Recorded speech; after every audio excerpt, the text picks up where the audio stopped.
Hello everyone, this is Tom Fox and I'd like to welcome you to this episode of the FCPA Compliance and Ethics Report.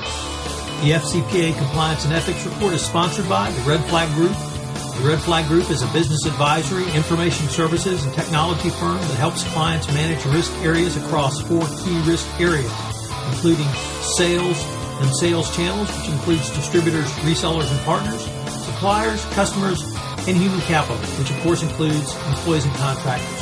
You can check out more information on the Red Flag Group at their website, www.redflaggroup.com.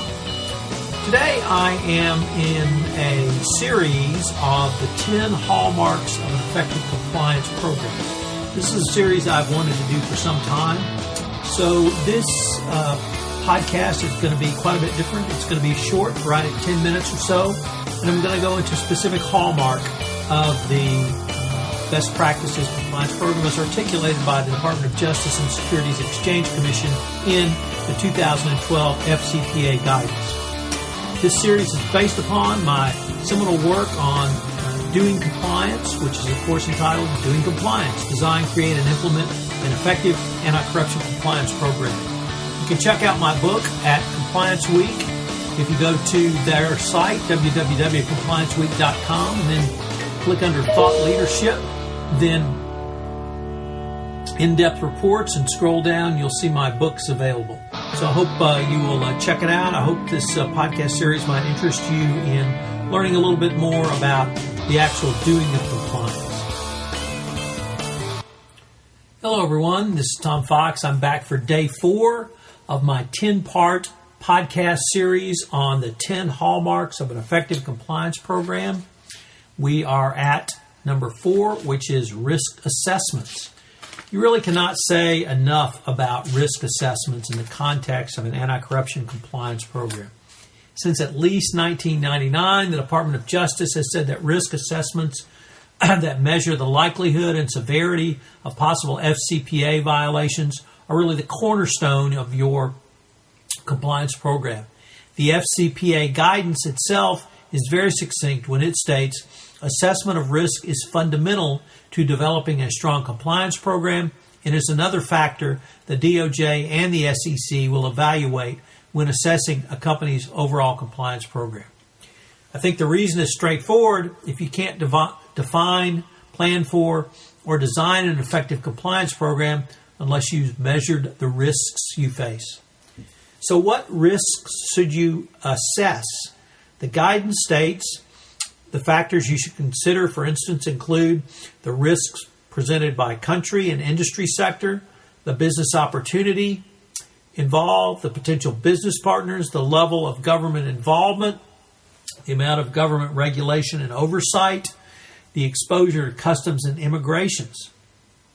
In 2011, in the Maxwell Technologies DPA, the DOJ listed 7 areas to be assessed: geography, where does the company do business, interaction with types and levels of government, industry sectors of operations, involvement with joint ventures, licensing and permitting in operations, the degree of government oversight, and volume and importance of goods and personnel going through customs.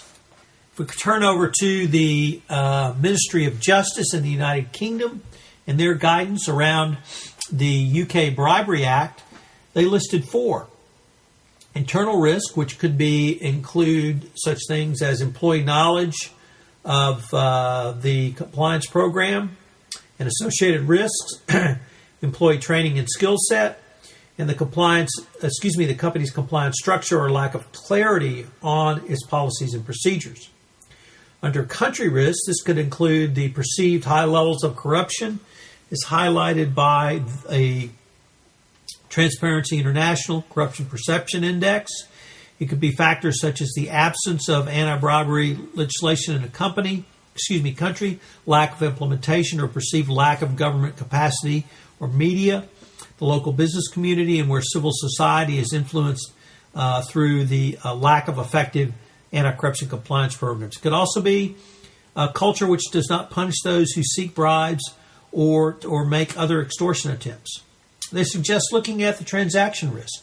This could include political donations, charitable contributions, the obtaining of licenses and permits, public procurement, high-value projects with many contractors, or the involvement of intermediaries and other third-party agents. And then finally, fourth, partnership risks. This could include foreign business partners located in high-risk jurisdictions, association with prominent public office holders, and insufficient knowledge or transparency of a third-party process and controls. So one other one that I found very persuasive was set out by David Lawler, in his book Frequently Asked Questions on Anti-Bribery and Corruption. And he broke the areas to evaluate down into 5: company risk, country risk, sector risk, transaction risk, and business partner risk. Under company risk, this would be doing business with a private company with a close shareholder group, large, diverse, and complex groups with a decentralized management structure, an autocratic top management, a previous history of compliance issues, and a poor market perception. Under country risk, this would once again be something along the lines of the Transparency International, CPI, which is a good starting point. But there are other ways to look at country risk, the Worldwide Governance Indicators and Global Integrity Index. Within sector risk, is your sector prone to corruption, or conversely, is it a lot of licensing and permitting required to do business in a country? Because if you have lots of licenses and permitting, you have the opportunity for lots of different government officials or officials of state-owned enterprises to hold their hands out. So obviously the extractive industries, oil and gas, large infrastructure projects, telecoms, pharmaceuticals, medical device, healthcare, and or financial services. Next, Lawler suggests you look at the transaction risks, not only the financial aspects, but what are the high reward? Is it a high reward project? Are there other contractors or other third-party intermediaries? Does the transaction appear not to have a clear, legitimate objectives? And finally, business partnership risk. This includes how you're doing business. Is it through third parties and transactions with foreign governments? Are there a number of consortium partners or joint venture partners? And then your relationships with politically exposed persons. Next, after you have taken a look at your risk, how do you assess those risks? Well, really, I here look to both to Lawler, who suggests that you combine the scores and analysis you obtain with other information that's available to you, and then create a rudimentary risk ranking, which would allow you to review the risk indicators of potential bribery. Mike Volkov says that you should use such techniques as phone or personal interviews of key employees, surveys, questionnaires, review of historical compliance information such as due diligence files for third parties, information available in mergers and acquisition, internal audits of key offices. So there's a wide variety of how you should actually do these assessments or garner the information. Then finally, how do you actually evaluate it? Well, the first thing to remember on a risk assessment evaluation is there is no formula or no chart or no table. It's really a forced ranking of the highest risks that you have.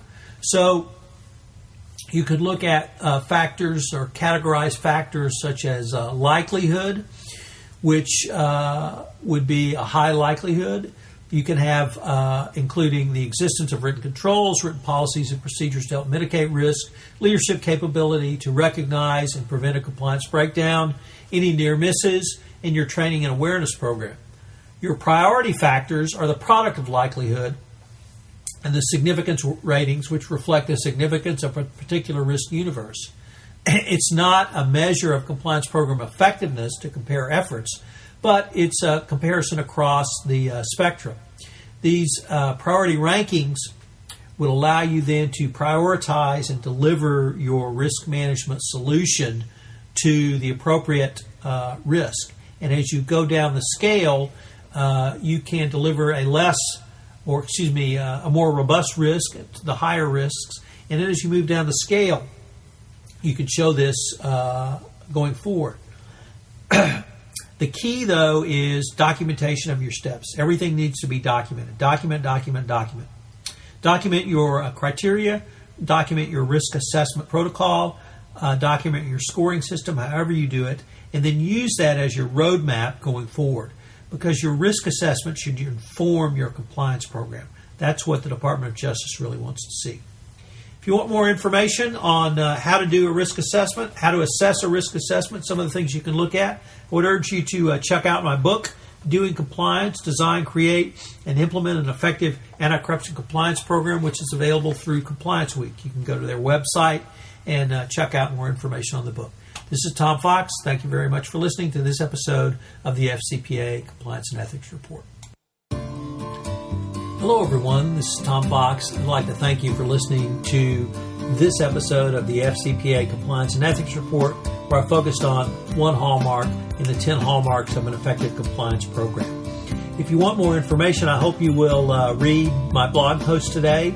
It collates to this podcast, so I'm trying to do a written and audio series for everyone. If you would like to utilize this audio in any of your training materials, please contact me at tfox@tfoxlaw.com, and we can make arrangements for that as well. Also, once again, the series is based upon my textbook or my book, Doing Compliance, Design, Create, and Implement an Effective Compliance Program. And I would urge you to go to Compliance Week and check out my book. If you'd like any more information, I have much more detail in the book. This is Tom Fox. I'd like to thank you very much for listening to this episode.